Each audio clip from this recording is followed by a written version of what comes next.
Hey everybody, it's your girl Nicole, and welcome back to the Rise Yourself podcast where wellness, empowerment, and personal growth live. If you are listening to this podcast, if you've been listening to this podcast, or you're new to the podcast, thank you so much for your time. I really, really appreciate it. I hope with all of this wellness conversation that I've been having, there's just a little part of this podcast that sparks something in you to really, rev up your wellness game or get closer to your personal goals. So today I want to dive into what it really means to live authentically and to evolve with purpose. And we're also going to throw in the word consistency. And we're doing it with someone who's been blazing this path for a very long time, before the world even could catch up to being authentic. Her name is Carla Birnberg. She's a good friend of mine. She's a writer, speaker, and chief storyteller for the Global Foundation based in Nairobi. Her journey has spanned fitness blogging before blogging was even a thing. She's also the co-author of the book, What You Can, When You Can, a manifesto for healthy living on your own terms. I met Carla through my apparel company back in 2008, 2009. I We're not quite know. sure. Also through her blog. She had an amazing blog called Misfits. She would do these weekly blog entries, and she is very eclectic in the way she tells her stories and her experiences. And you really get a feeling of exactly like where she is in her fitness and wellness journey. So I'm very, very happy to introduce you to Carla Birnberg. Welcome to the Rise Yourself podcast. I'm so happy to be here. I almost can't believe how far back we go and how we change so much and remain the same. Yes, yes. Carla, you are so authentic. You've been so authentic, and I can tell you exactly what attracted me to you. Your tattoos, your I don't give a you know what attitude, and just you're just so different. And the way that you write is just so it's just so engaging. And I'm gonna be honest, like I had a blog, Scenic Run. I still blog a little bit here and there, but I Wow. was always jealous of how you could really pull people in and into the conversation and having people like comment on what you were saying and debate you and not debate you and agree with you and not agree with you. And so and I know that you're still doing that at the level in which you're writing today. So tell me a little bit about how it was to have that blog back in the day. And I know like now you've moved to Substack. How are you going to move from that to where you were, with all your work in Africa to now? It's so funny. I mean, we can never really appreciate a moment until it's gone. And I look back at those like 2006, 7, 8 days in Mhm. blogging.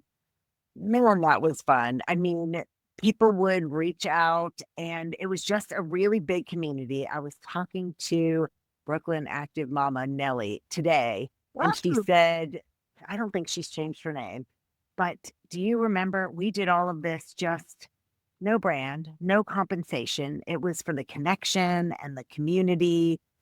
And eventually it turned into a financial piece for all of us. But at that point, Yes. we were already so entrenched in the community and just having fun, showing up Yes. real and flawed. And I know that was it with, I mean, I was Ms. Fit, MIZFIT, which began as I will never forget. And I wonder if this friend remembers. I thought I was like super smart and introspective. And I said to her, you know, the myth of Sisyphus, do you know that of the stone being rolled up the hill? I was like, I'm going to be Sisyphus and it's going to she's like, girl, no. It's like, okay, I penny. And then after that, I was like, okay, it was Ms. Fit, really the play on growing up. I was not only not fit, not very coordinated. Like, this is why I Mhm. love weight room. I couldn't play sports at all, not great. And so it wasn't really it was a play on MISFIT versus later people thought it was, giving myself the moniker and the stash of misfit. So it all Exactly. kind of evolved and eventually landed upon just myname.com. Yeah, and what's interesting about Misfit is that you were including yourself in a world that probably didn't include you. That's it. And now with all this inclusivity and everything, you fit right in.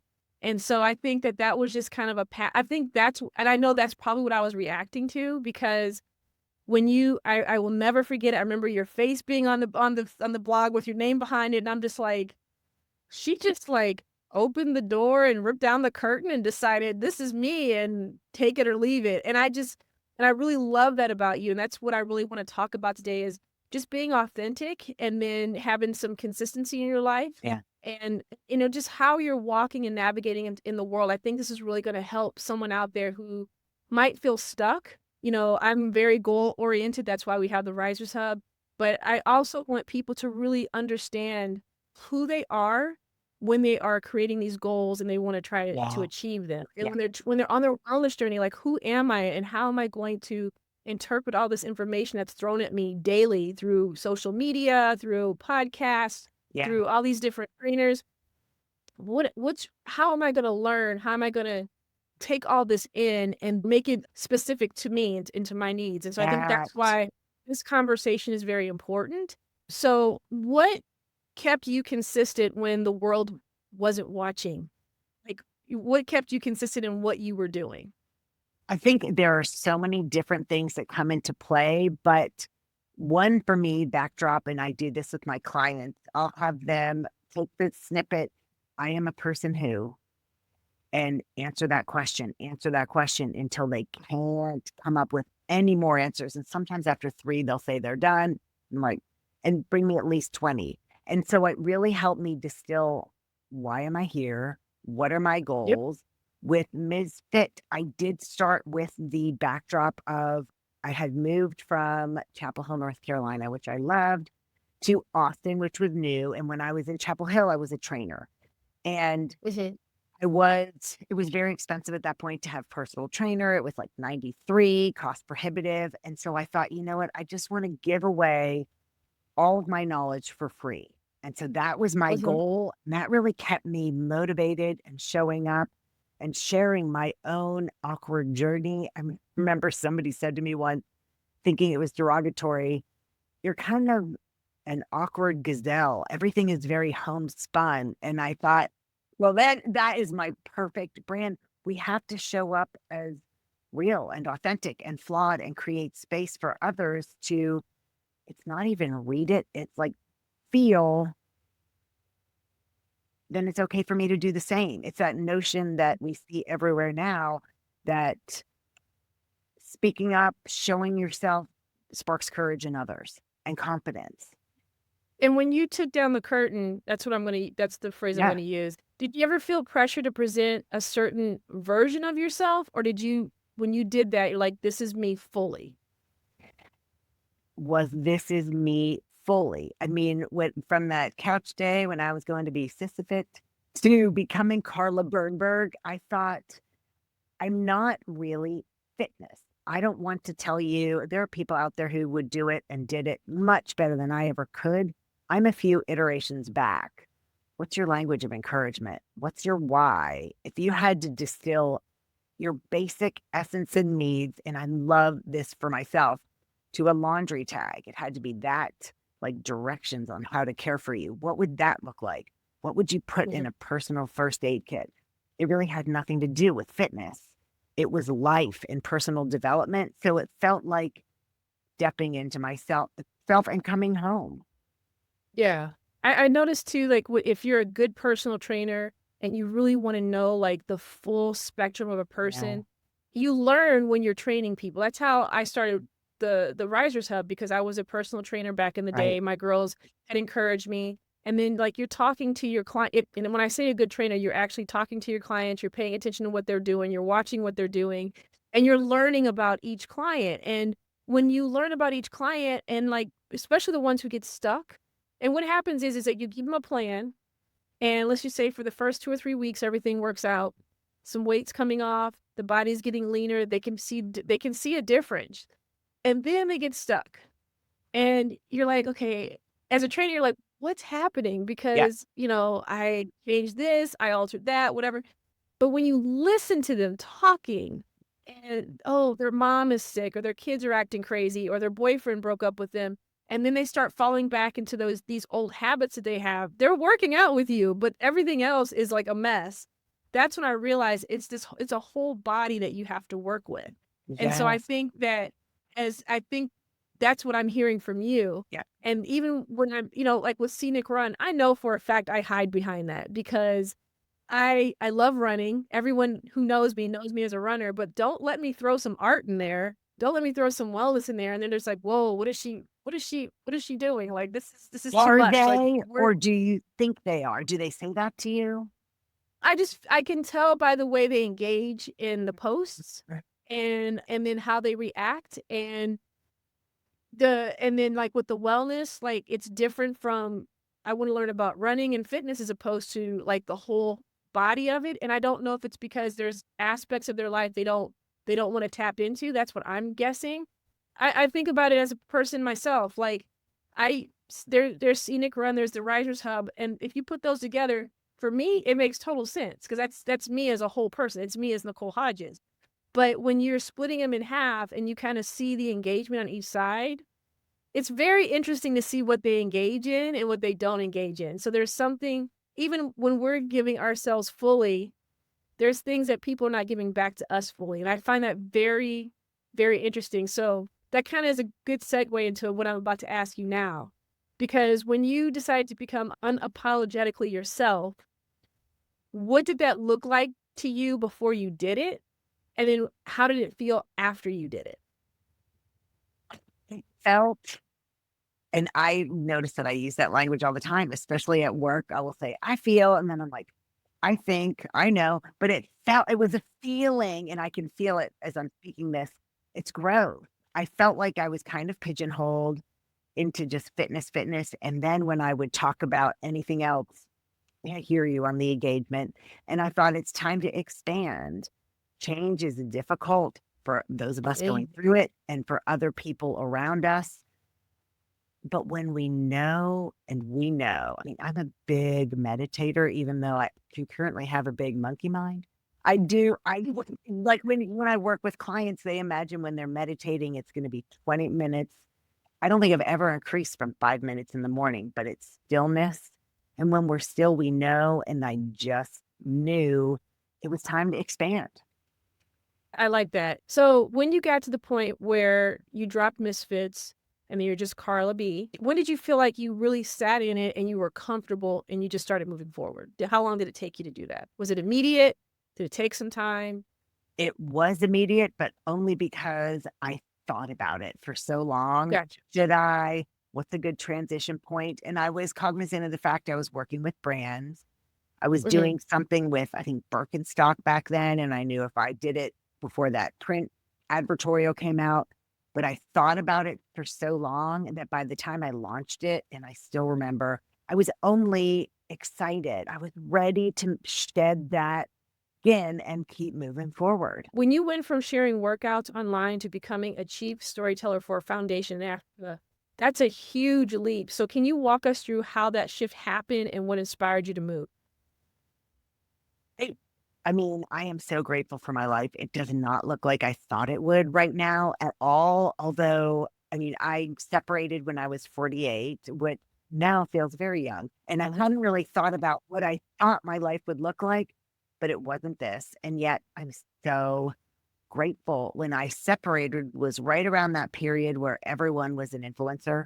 And so it went from Fila or Brita or Birkenstock or Disney saying, here's $30,000. What can you do? How many posts, how many videos, how many tweets, to every UT Austin where I am co-ed being an influencer and brands just throwing $25 many young women's way and just seeing what happens. So I was already in transition with that, working again, so grateful, with Venus Williams, doing being an influencer of influencers for her, putting teams together for her 11 by Venus brand. Not enough really to live on, doing some Live Strong stuff. And so I was right in that crossroads of, I don't know what my next is. And it was January, I'll never forget that, 2020. And a group of, they were all white men in the States, reached out and said, we love what you do. I'm marketing. And they said, we noticed that you use, I love Donald Miller's story brand approach. We've been paying attention, which, Nicol, I remind myself of this all the time, I think I'm putting out weekly Substacks. I'm Mhm. showing up in all these spaces. I do not know who is noticing because it can get tiring. And so I remind Mhm. myself brands were watching when I didn't know. And this group of humans was paying attention and I didn't know. And they said, we're looking for a chief marketing officer, fractional. It's not going to be forever. We've acquired a BPO, not important what it did, in Yeah. Africa, and we need a story. What's the bridge here? And it was January 2020. I was like, I think so. Like, that feels very stifling. And then it was February and we were still talking. And I thought that sounds a little interesting. And then it was March 2020. And I was like, something is happening. And so it was that week, COVID, March 2020, when I was like, I'm going to take a leap and do this. It sounds interesting. The world feels strange. It's a W-2 gig. And I just look back and think, and it was only 5 years ago, how confident I was. I will never forget starting that job.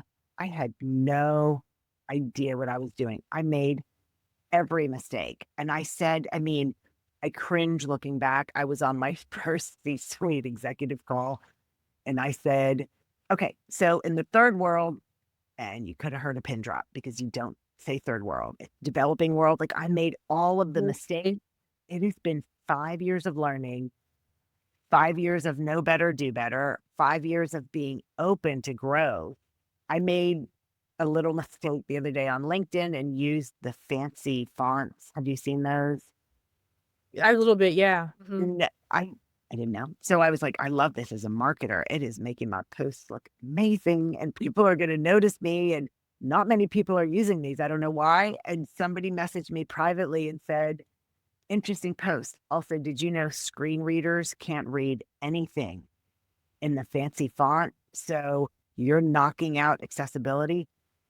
I didn't know. And I said, can I You share didn't this know. publicly? And he said, you wouldn't mind? No, if I don't know, a lot of people don't know. So it's been Other people don't know. 5 years of growth and just change.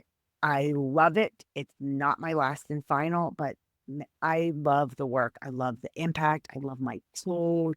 I love when I land in Nairobi and it makes me tear up every time. They'll just say, welcome home.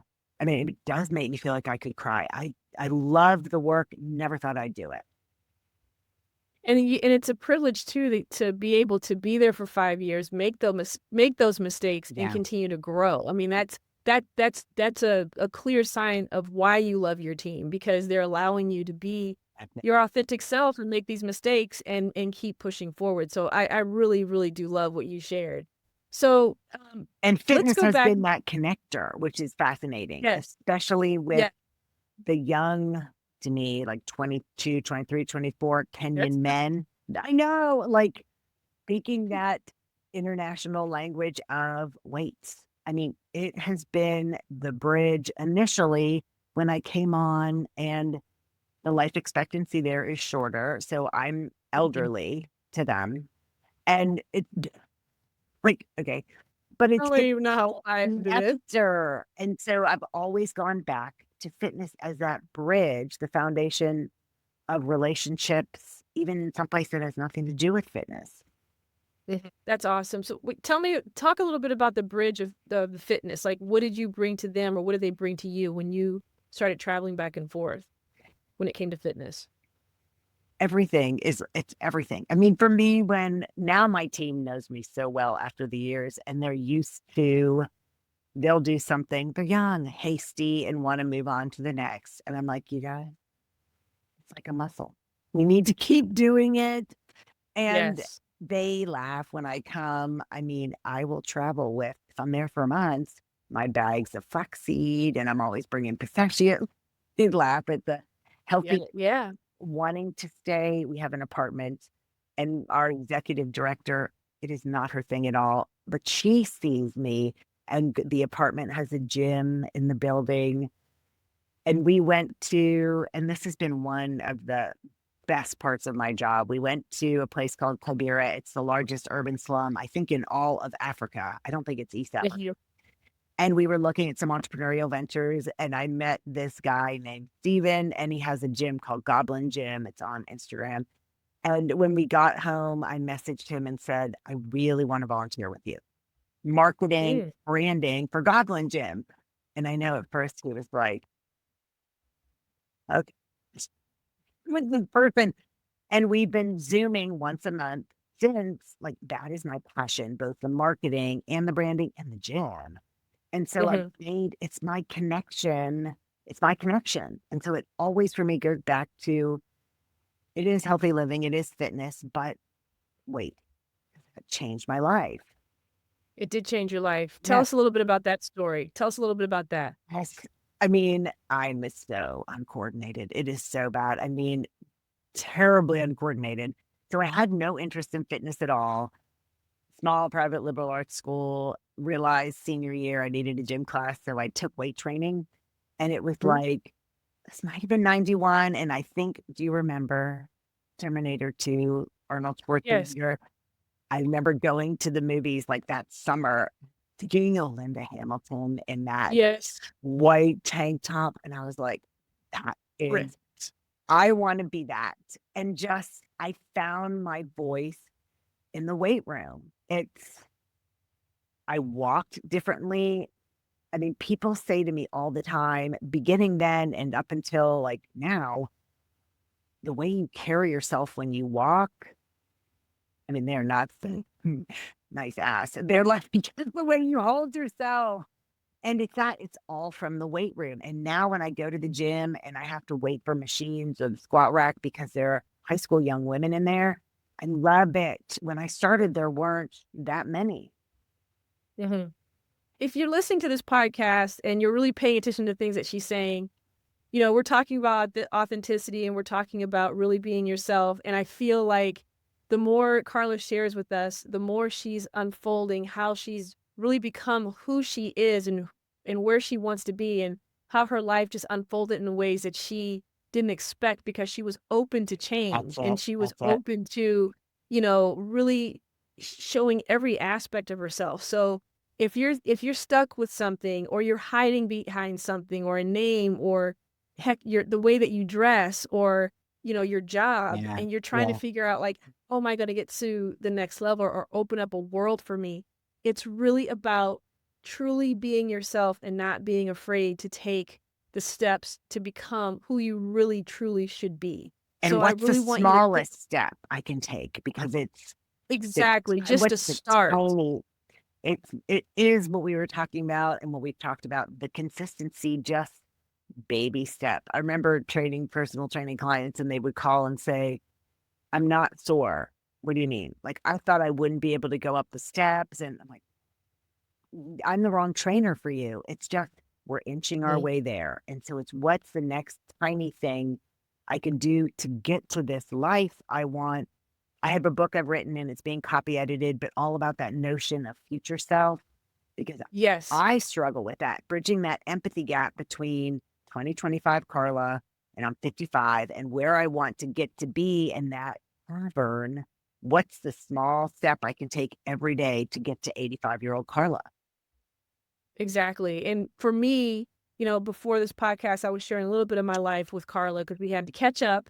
And the one thing that I've noticed is that when my aunt was alive, I saw a version. You always see a version of yourself around the elderlies in your family. Like there's always someone that you're just like, oh, that's going to be me. Yes. And so the one thing that she showed me was what I don't want to be as far as the health. Like she looked great, but she had a lot of What would different you say? internal problems. And I knew where they were coming from because we had talked over the years. I knew what got her to the point that she had gotten to. And so like all the work I'm doing now, like, yes, I'm crazy about working out and yes, I'm crazy about running, but I see myself at 85 and I don't want to have someone I don't want someone helping me along the way.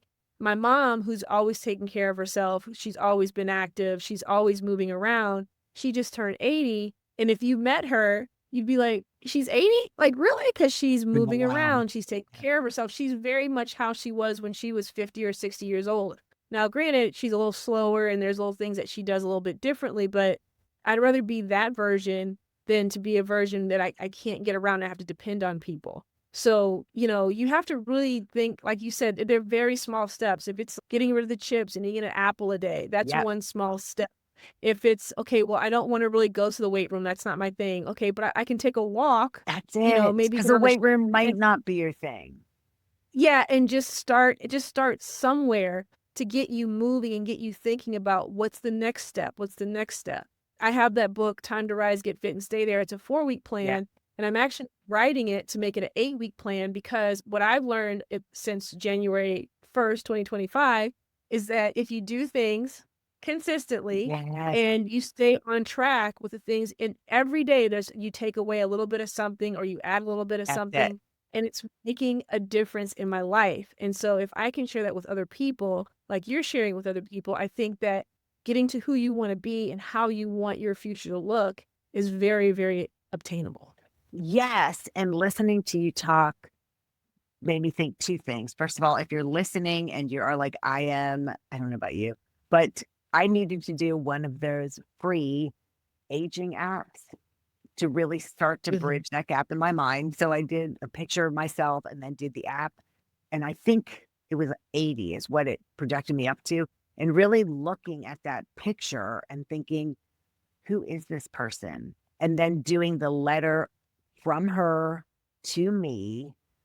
So I Ooh. know things are really difficult right now, but basically, let me tell you about where we are today. You presented at, because there are a few places I love Chip Connolly and his Now I'm Blanking Midlife Academy. But I wrote that letter from my future self. And then, because for some reason I love things going straight to my brain, I recorded it on my phone in my own voice and just listened to it. And that can be meditation. You telling Mhm. you everything you've accomplished. So that really, really helped me a lot. Also, Yes. what you say with the little thing, and I have a friend who's a literary agent, and she's like, that is a terrible phrase. Don't ever say that. But I'm going to say it because it works for me. Say what? All of this for me is about mastering the mundane, the boring shit in life that will get us where we want to go. None of this is sexy. Consistency isn't sexy and exciting. I Mhm. promise you, it works every time. We know it. Boring is the new cool. So I Yeah. know exactly what you're saying. Yeah, I can master the mundane, as my literary agent friend cringes. But it's true. I mean, I put it on a t-shirt for myself because when you get good Yes. at the boring, that's when you get whatever it is, the project, the child raised, finish writing the Mhm. book, launching the Mhm. Substack, whatever it is. That goes back to a podcast I did on the process and how people don't really know what the process is. And Mhm. the process is boring. The process is mundane. The process is hard. The process is consistent. The process is something that gets you from point A to point B. And most of the time, people, they know you from point A. And then when they see you at point B, they're like, oh, you just got That's lucky. And it. it's like, no, there was a process that happened That's it. between A and B. And so it's all those little steps, it's all that mundane work, it's all that boring that you're talking about. Yeah. It's just like running it, like I'm training for a half marathon and post it on my story every day of what I'm doing because I love running, but every single day, 5 miles plus every single day, Yes. that's a lot of running. And it's the mundane stuff like that I'm honestly not used to. I'm just lucky enough to be able to get out there and run the way that I've been running, all this time. But Yes. now, like, the only reason why I'm doing it the way I'm doing it now is because when I run these half marathons, I love the distance. I love the energy that comes behind it. But when I'm done running, I am so tired for like a week and I'm sore. And so the reason why I'm posting this, and I posted to keep myself accountable, but the reason why I'm doing so many more miles a day is because after this half marathon, I want to wake up on Monday going, did I half marathon? Yes. Like I I am want to there. put in the Yes. boring part and the mundane stuff to That's say, I did that. You know what I'm saying? I So walked a it's marathon and did the boring. It was so boring. But somebody said to me, it's time on your feet. I'm like, okay, Oakland Marathon, the best. And woke up like, oh. And that was started the aha moment with consistency. I mean, I proselytize all the time. People are very tired of it, but it's the only way. yeah.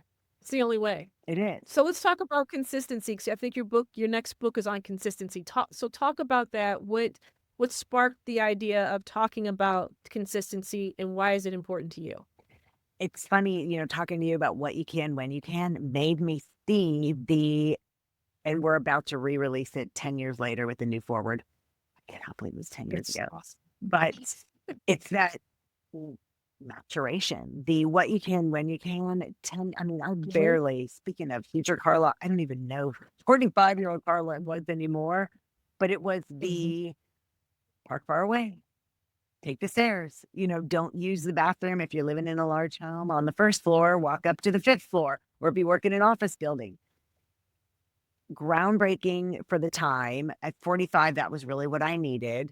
And then I started realizing what has built my work success, what has helped me finish the books, what has helped me, and with two, better than I do, raise this child to be 19, consistency. And the comment frequently from people still, how many hours a day do you work out? Oh, like, I don't want to be at the gym. I'm like, maybe they call me lightning at the community center where I lift, because I'm 20 minutes. I'm in and out. I've just been consistent for 34 years. And I started thinking it's not sexy, but it works. And because who I am, I wrote a literal manifesto and recorded it and put it on my Substack. And I'm like, this is my last and final. And the women I work with that I'm coaching will say, what kind of coaching do you do when we do discovery calls or I'm out in the neighborhood? And I can come up with a spiel. You're an executive. Oh, and being C-suite, and we can, but really it's share with me what your challenge is. And I can help you navigate and figure out how consistency is the path to overcome or to get there or to change the fear of dropping the facade or to be ready to leave the job and start applying for the next. It's the answer to everything. And once I realized that, I thought, I'm working in Africa full time. Gosh, I love this other piece of Carla. And so I'm just going to start. You're talking about how consistency is like, the number one thing for you, because everyone has that one thing, like momentum, consistency, the process. And so what part of consistency do you like, because like everything that you do in your life has to have that key component of consistency, but what part of the consistency do you see repeat itself in everything that you're doing? Does that make sense? Are you thinking negative or that I struggle with? That I struggle with or positive? Let's go with the positive and we'll talk about the negative. Because to me, when you're using the word consistency, it's the same as the process. And so like the process, there's very negative aspects of the process that nobody wants to do. And but then at the same time, there's a lot of positive in it as well. So how does that break down for you in consistency? I think some of it is, I know myself. When we were back in the social media heyday, I'll never forget this man, although I've forgotten his name, was everywhere doing everything, the videos, the blogs, the YouTube, the Twitter. And I said to him once, do you not get tired? And he's like, I'll sleep when I'm dead. And then he disappeared. Like, is he dead? But that was never me, the big flashy. I just, at this point, know it's important to ask myself, is this a goal I want to work toward? And if it's not involved in work and I'll have the option of yes or no, can I see myself thinking about this every single day, just a little bit? And if the answer is no, and I realize I can't be consistent with whatever this is, people invite me to do things, then I don't even attempt it.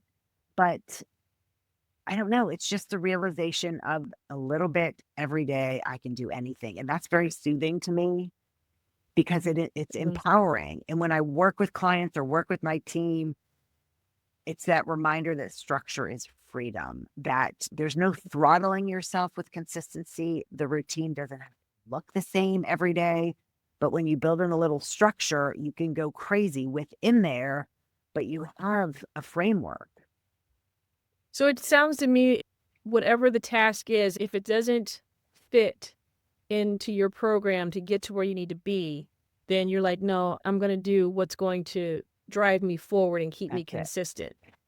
That's what I'm hearing, right? So if it's something that's trying to come in and it's not going to keep you on that consistent path. And I know I can't. I think my I want to say age, but I've always kind of been aware, very honest with myself. I'm not Mhm. one that looks interesting. I quickly go to the next step of that looks interesting, but can I really see myself doing this?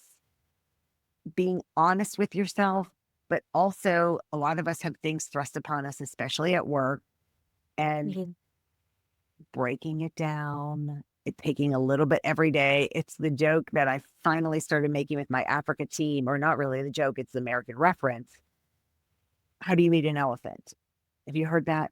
If you're gonna say no, no, it's gonna be awkward. But it's I No, it's not awkward. used to Explain. work with a woman who, when we had big projects, she would say, "How do you eat an elephant? One bite at a time." Like if something seems Oh, overwhelming. yeah.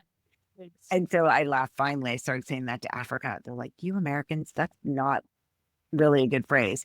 But it's being honest with yourself if this is really important to you. And if it's something that really isn't important to you, but you have to do it anyway, how can you build in accountability with work teammates, with peers, with apps, with how you document your baby steps forward so that you can look behind and see, okay, I'm not done, but I've come really far.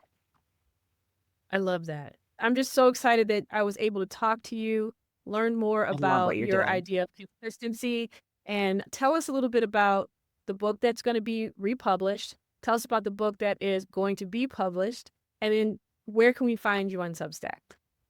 What you can, when you can, the updated forward, Where Has Carla's Life Landed After 10 Years edition comes out. It's ready to be uploaded to Amazon now, and there'll be print and Kindle and audio.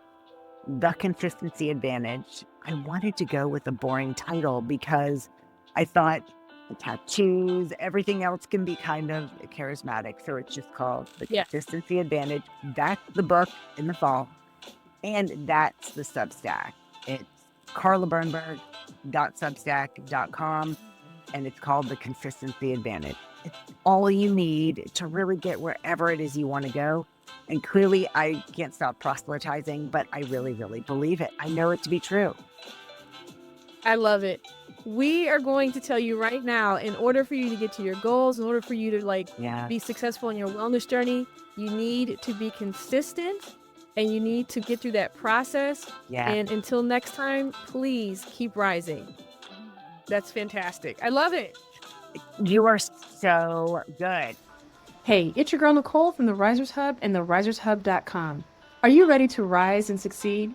Download the Risers Hub free goal setting workbook, your quick start guide to goal mapping, habit tracking, and letting go of what's holding you back. It's simple, powerful, and perfect for anyone ready to achieve their goals. Join our growing wellness community and start your wellness journey today. Go to therisershub.com or click the link in my bio, enter your email, and download your free ebook. As always, and in the meantime, let's keep rising. Hey, thanks for tuning in. Remember, this podcast is meant for both education and entertainment purposes only. I am not a licensed therapist, so it's crucial to consult your physician, psychotherapist, or qualified health professionals for personalized advice. Until next time, take care. If you're enjoying this podcast, I would like to ask you to please subscribe, like, and share. That's what they told me to do at the end of this podcast. So could you hook me up? Thanks. Bye.